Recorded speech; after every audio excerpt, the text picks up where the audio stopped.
Bienvenidos. En el día de hoy vamos a abordar la unidad 2, que es pretensión.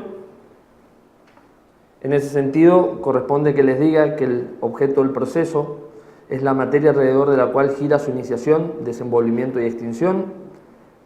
Dicho objeto se haya representado por una o más pretensiones o peticiones extracontenciosas, según se trate respectivamente, de un proceso contencioso o de un proceso voluntario.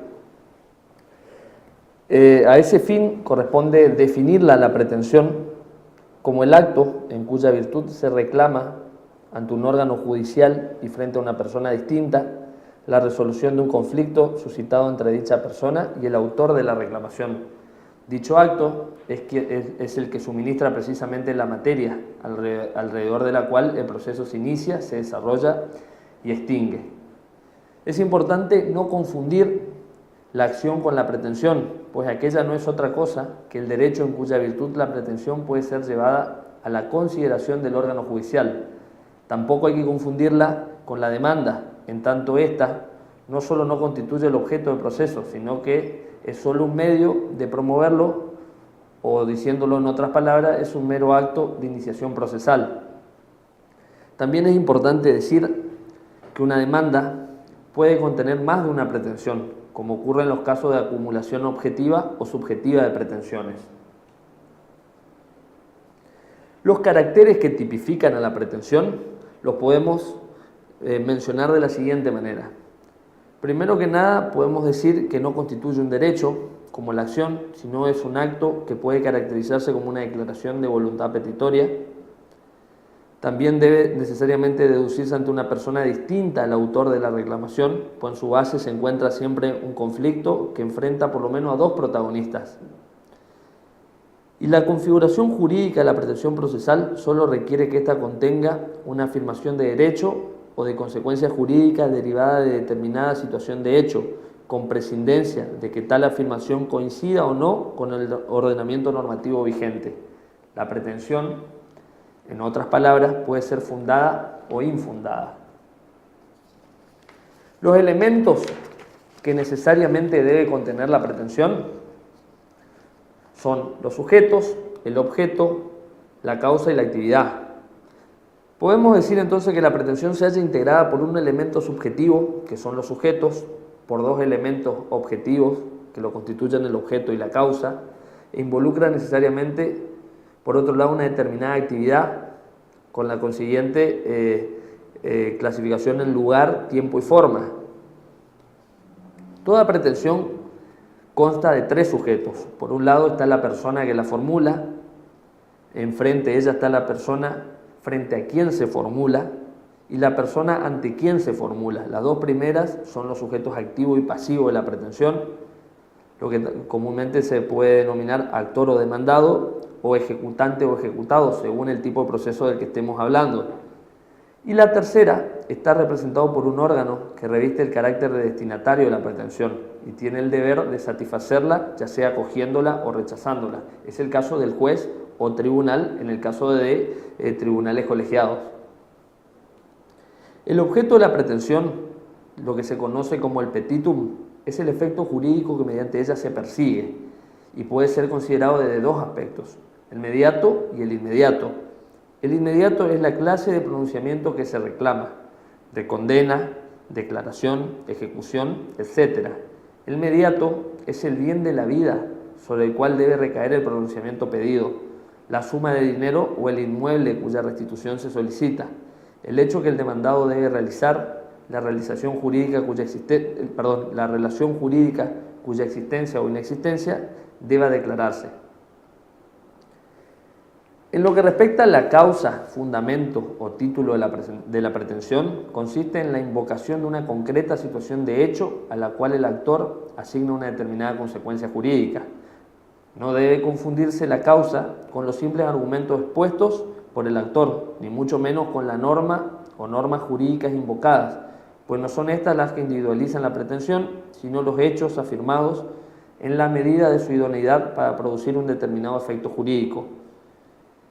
Finalmente, en último término, corresponde hablar de la actividad de la pretensión procesal, que entraña las correspondientes dimensiones de lugar, tiempo y forma que coincidirán necesariamente con las del proceso en que aquella se haga valer.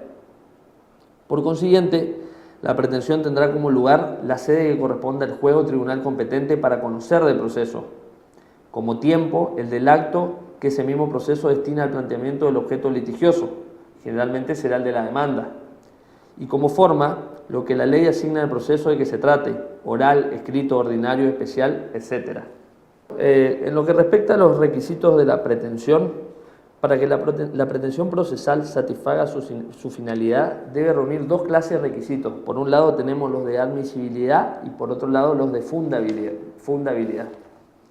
La pretensión es admisible cuando posibilita la averiguación de su contenido y por lo tanto la emisión de un pronunciamiento sobre el fondo del asunto sometido a la decisión del tribunal. Es fundada, en cambio, cuando en razón de su contenido resulta apropiada para obtener una decisión favorable a quien la ha planteado. En consecuencia, el examen de los requisitos de admisibilidad es previo al de fundabilidad, pues la existencia de los primeros excluye la necesidad de una sentencia sobre el mérito de la pretensión. Los requisitos de admisibilidad de la pretensión se dividen en extrínsecos e intrínsecos. Entre los requisitos extrínsecos de admisibilidad, que son los que primero desarrollaremos, tenemos los procesales. Dentro de los procesales tenemos los referidos a los sujetos. Respecto a ello podemos decir que el órgano ante quien se deduce la pretensión debe hallarse previsto de competencia para satisfacerla. En cuanto a los sujetos activo y pasivo de la pretensión, los requisitos extrínsecos de admisibilidad se refieren a su capacidad para ser parte, es decir, la aptitud para ser titular de derechos y obligaciones procesales, y a su capacidad procesal, entendida como la aptitud para realizar personalmente o por medio de un mandato convencional actos procesales válidos. También constituye un requisito de admisibilidad de la pretensión con referencia al sujeto activo el arraigo del juicio por las responsabilidades inherentes de la demanda, en el supuesto de que aquel no tenga domicilio ni bienes inmuebles en la República, el que solo se puede hacer valer mediante la correspondiente excepción previa. Ahora bien, en cuanto al objeto de la pretensión, constituye requisito extrínseco en primer lugar que aquel resulte idóneo con relación al tipo de proceso en el cual la pretensión se ha deducido. En segundo lugar, constituye también requisito extrínseco la carga del actor de designar con toda exactitud la cosa demandada y formular la petición en términos claros y positivos. En ambos casos, las deficiencias correspondientes pueden determinar la inadmisión de la pretensión ad limine por decisión dictada de oficio o por vía de excepción de defecto legal. En lo que refiere a la causa, configura requisito extrínseco de admisibilidad de la pretensión el de que ella se fundamente mediante una prolija relación de los antecedentes fácticos a los que el actor imputa el efecto jurídico que persigue. A dicho requisito se refiere la ley cuando prescribe que en la demanda se debe denunciar los hechos en que se funda explicados claramente. Concierne conjuntamente a los sujetos, al objeto y a la causa de la pretensión el requisito consistente en la inexistencia de otra pretensión deducida anteriormente ante el mismo u otro órgano judicial en el cual dichos elementos coincidan.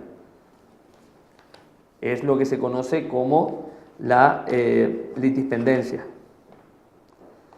En cuanto a los requisitos vinculados con la actividad que la pretensión entraña, deben ser analizados en las tres dimensiones: de lugar, de tiempo y de forma en que dicha actividad se exterioriza.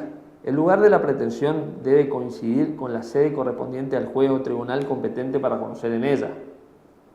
El tiempo en que la pretensión debe ser reducida tiene limitaciones genéricas y específicas. Las primeras están contenidas en las normas procesales que determinan cuáles son los días y horas hábiles para cumplir actos procesales válidos, y las segundas se hallan establecidas en aquellas normas que excluyen la admisibilidad de ciertas pretensiones, cuando éstas son planteadas antes o después de transcurrido determinado plazo. Hacen a la forma de la pretensión el modo en que ella debe expresarse. Escrito nuestro derecho, el idioma a utilizar, la redacción del escrito correspondiente, la firma del letrado, etc. Al juez le incumbe vigilar la concurrencia de estos requisitos para disponer, según el caso, el rechazo in limine o la concesión de un plazo para obviar el defecto, sin perjuicio que el demandado haga valer la falta de tales requisitos por vía de impugnación de la providencia que da curso a la demanda. En cambio, no constituye el requisito extrínseco de admisibilidad de la pretensión la carga a acompañar con la demanda la prueba documental que estuviese en poder del actor, ya que ella está destinada a justificar la aptitud de la pretensión para obtener la decisión final de que el actor reclama y concierne. Por lo tanto, se refiere a la fundabilidad de aquella. Finalmente, constituye un requisito extrínseco de admisibilidad de la pretensión, pero esta vez de carácter fiscal, los anteriores eran procesales, el pago del impuesto con que las leyes tributarias gravan las actuaciones judiciales, es lo que comúnmente se conoce como tasa de justicia y que será desarrollado en la próxima unidad. En cuanto a los requisitos intrínsecos de admisibilidad, se vinculan con los sujetos, activo y pasivo, y con el objeto de la pretensión procesal. En relación a los sujetos, corresponde decir que además de las aptitudes genéricas entendidas como la capacidad para ser parte y la capacidad procesal, es necesario que quienes de hecho intervengan en el proceso como parte, ya sea actora o demandada, sean quienes deben figurar en el proceso concreto asumiendo tal calidad. Son estos lo que en derecho se conoce como justas partes o las partes legítimas. Y la aptitud jurídica que las caracteriza se denomina legitimación para obrar o legitimación procesal. Esto quiere decir que debe mediar una coincidencia entre las personas que efectivamente actúan en el proceso y las personas a las cuales la ley habilita especialmente para pretender legitimación activa y para contradecir legitimación pasiva respecto a la materia sobre la cual versa el proceso. Con ello queda dicho que la legitimación es un requisito que afecta tanto al actor como al demandado, pues ambos deben ser procesalmente legitimados. El ordenamiento jurídico prevé, sin embargo, casos de legitimación anómala o extraordinaria, a las que caracteriza el hecho de que personas ajenas a la relación jurídica sustancial que se controvierte en el proceso resultan habilitadas para intervenir en él.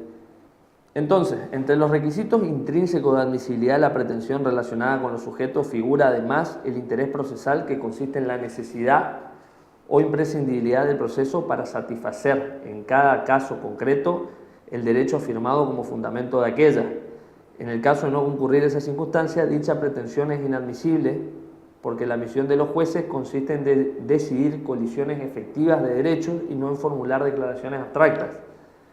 Corresponde, por último, incluir dentro de esta categoría de requisitos intrínsecos de admisibilidad el de que el juez se encuentre legalmente habilitado para dictar el pronunciamiento pedido, es decir, que el objeto de la pretensión sea jurídicamente posible. No reunirían este requisito, por ejemplo, las pretensiones tendientes a obtener el pago de una deuda de juego o el cumplimiento de un contrato que tenga por objeto una herencia futura o una cosa que se encuentre fuera del comercio. Respecto a la fundabilidad de la pretensión, una vez resuelta o verificada la concurrencia de los requisitos de admisibilidad, el juez se encontrará en condiciones de pronunciarse sobre el mérito de la pretensión, o lo que es lo mismo, sobre si está o no fundada. ¿Estará fundada la pretensión procesal cuando en razón de su contenido resulte apropiada para obtener una decisión favorable a quien la ha interpuesto? El examen de fundabilidad consiste primordialmente en determinar si ese efecto jurídico corresponde o no a la situación de hecho invocada. Para esa determinación, el juez aplica el orden jurídico vigente, pudiendo prescindir de las normas invocadas por las partes y suplir las omisiones de fundamentación jurídica en que aquellas hubieran incurrido. Es lo que se conoce como iura novi curia.